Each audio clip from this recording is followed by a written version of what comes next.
Саламатсыздар ма? Баршаларыңызға қайырлы білім болсын. Бұл сабақта сіздер ИП-да жұмысшысы бар ИП-ның отчетін қалай тапсырам, соны үйренетін боламыз. Ең алдымен кабинет налогоплательщикқа кіреміз өз атымыздан. Міне, мен налоговый кабинетте отырмын өз атымнан. Настройки список форм. Мысалы, 2024-тің екінші жарты жылдығына деп таңдаймыз.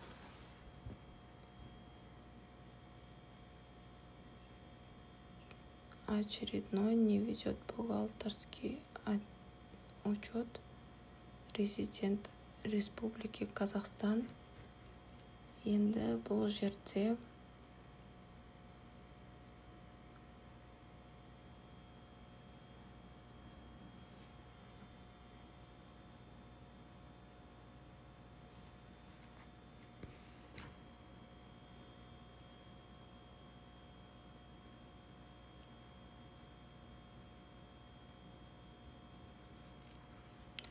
$15 миллион деп мысалы жазатын болсақ,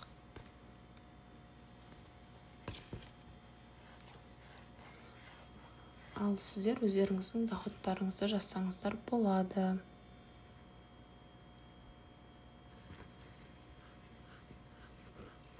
Егерде наличный ақша түссе, онда осы жерге толтырсаңыздар болады.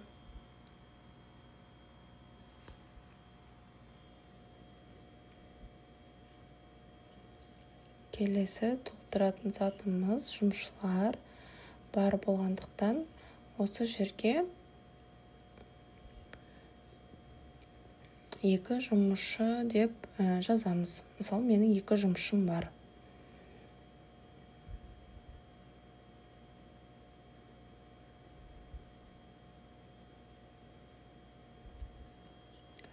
Орташа айлық есебін шығару үшін 2 жұмысшымыздың айлығын қосып 6 айға көбейтіп аламыз.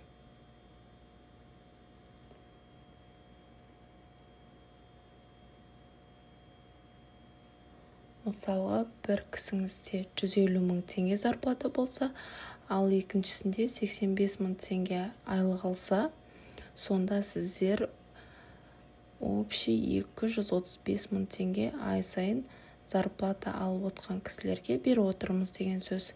Енді орташа айлық есепті шығарған кезде 235 мың теңгені 6 айға көбейтіп, одан кейін 6 айға бөлетін боламыз. Содан кейін сол шыққан суманы жұмысшыларға бөлетін боламыз. Сонда сіздерде, мысалы, біздің жағдайда 117 500 теңге шығып тұр. Одан кейін салық кодексінің 687 бабына сәйкес сіздер 23 МРП-дан асатын зарплата болса, корректировка жасауға болады. Енді қараңыздар, корректировка 23 МРП-ні көбейтеміз 2024 жылдың МРП-сына. Көбейтеміз 3965 теңгеге. Сонда бізде 84 692 теңге шығады.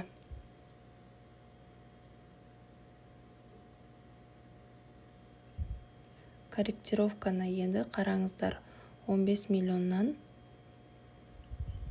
450 мың теңге налог шығарып беріп тұр. Енді сіздер 3%-не көбейтеміз. Мысалға, 450 мың теңгені 3%-ға көбеткен кезде 13 мың теңгеде шығып тұр бізде. ИП-н мен соцналог төлеуіміз қажет 225 мыңнан. Уже мұнда шығып тұр. Енді корректировкаға 13 500 теңге жаңа шыққан суманы жазатын боламыз.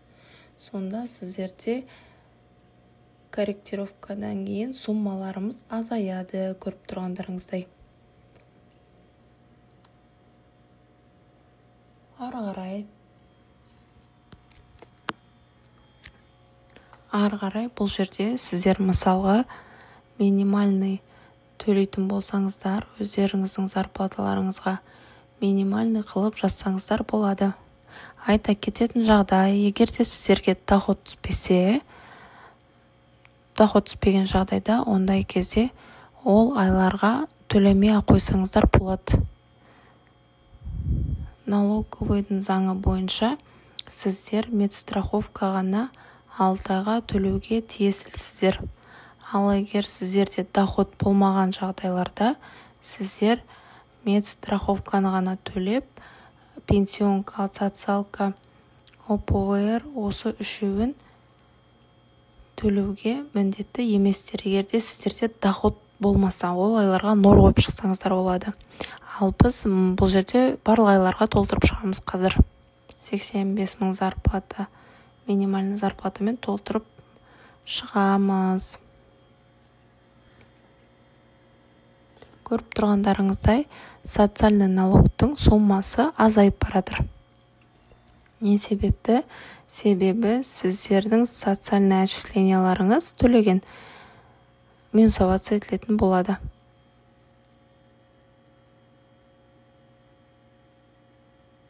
Екінші бетке өтеміз. 2975 теңге, общий 17850 теңге соцналогтарыңыздан азайды. Келесі бізде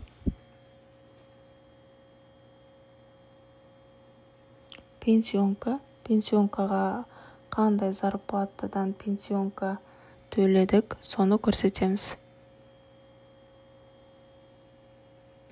Қойып шығамыз, автоматты түрде 8500 теңге пенсионканы шығарып береді. Енді ОПВР-ді бізде 1275 теңге. Бұны да 6 айға қойып шығамыз. Бұл минимальный зарплата. Зарплатадан шығатын налог. Бәрін қойып шығамыз.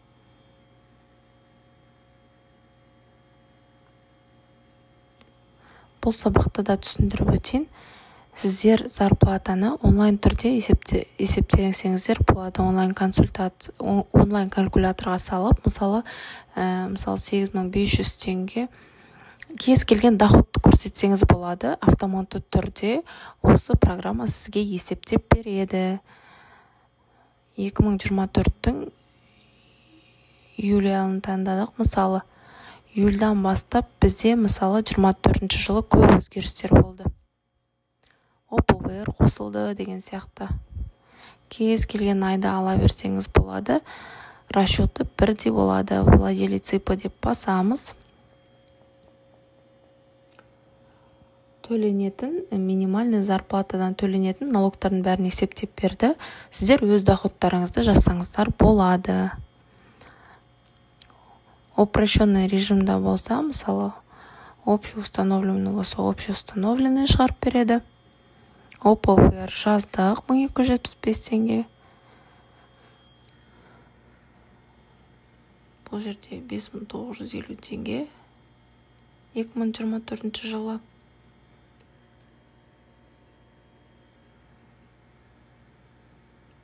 теңге деп жазып шығамыз. Енді бұл жақта бізде жұмысшыларымыздың айлықтарын жазып шығатын боламыз.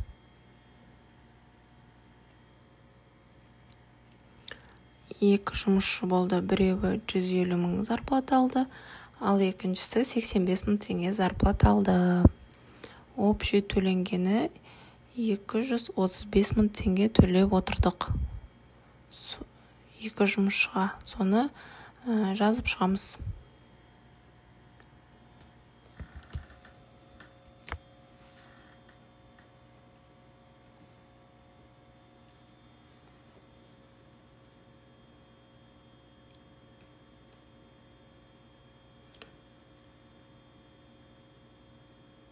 Доходы работника шыққан соманы жазасыздар, қалғандарынан 0 қойып шығасыздар.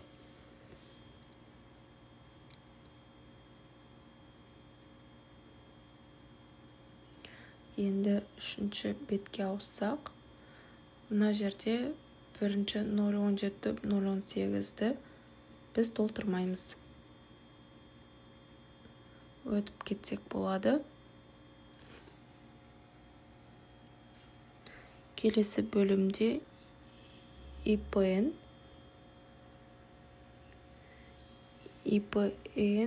общий екі жұмысшыларыңызға қанша ИПН төледіңіздер, соны жазатын боласыздар. Сіздер мысалға работникқа төлеген болсаңыздар,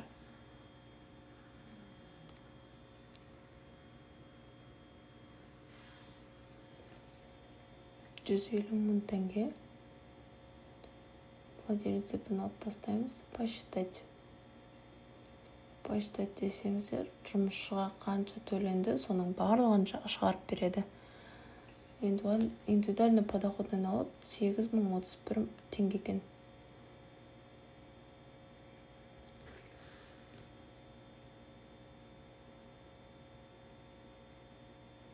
ИПН 231.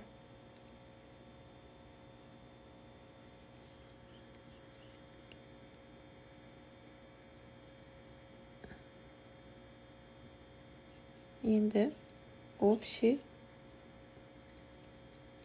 екеуін қосқан кезде, екі ИПН қосқан кезде әрбір айға жазып шығамыз мына жерге.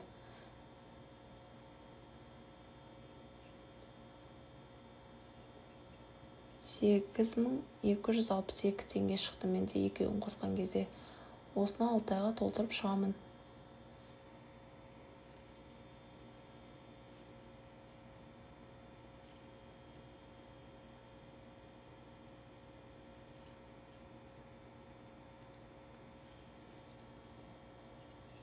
Иностранный дейді. Бұл жерде ештеңе толтырмаймыз. Социальное отчисление. Общий екі жұмысшыға қанша төледік, көрсетіп өтеміз. Жаңа зарплатаны жазып, жұмысшы деп таңдасаңыздар, бәрін шығарып береді. Бұл жерде де мысалы социальное отчисление 2,975, екінші заработный платна $150,000 екеуін қосамыз да, осы жерге жазып шығамыз, 6 айды толтырып шығамыз. Бізде $7,700 болады социальное отчисление. Соны қазір көрсетіп жазып шығамын.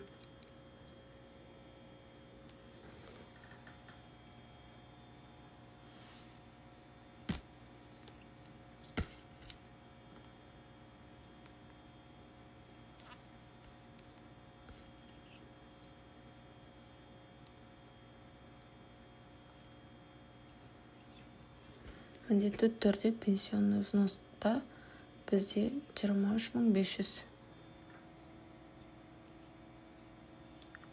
Обязательно пенсионный взнос 23,500. Бұл жерде қанша пенсионка төледіңіздер, соны жазасыздар.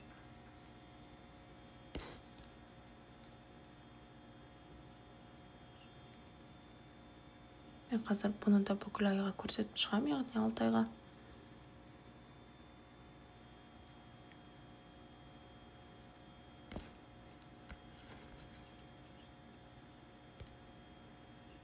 ОПВР екі жұмысшыға бізде 3,525 шықты.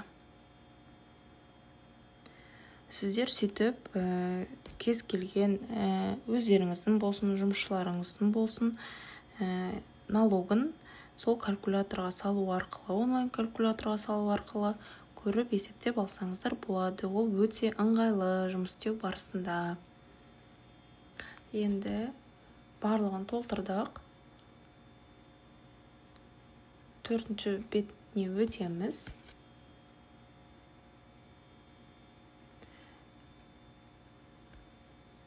ОСМС-пен ОСМС-ті общий жазып шығатын боламыз бұл жерге. Бірінші 0,24-ті толтырмаймыз. Екінші 0,25-ші отчисление на обязательное социальное медицинские страхование к уплате деген разделға толтыратын боламыз. Бұл жерде бізде суммамыз 11,750 теңге. Общий суммамыз 11,750 теңге. осыны жазып шығамын. ОСМС пен БОСМС.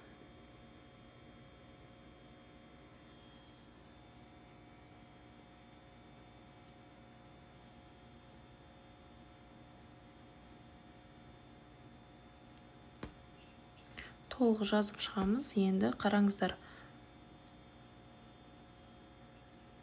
Код органды жазамыз. Жаңадан раздел ашып,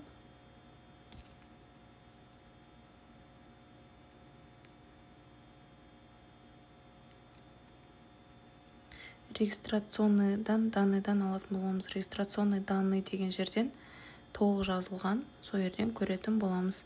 По месту жительства 7008 6007. По месту нахождения 6007 бізде, а по месту жительства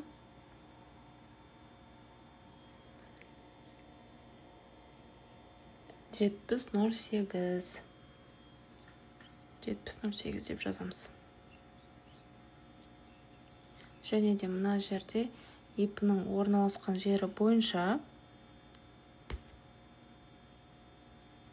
6008 жазатын боламыз.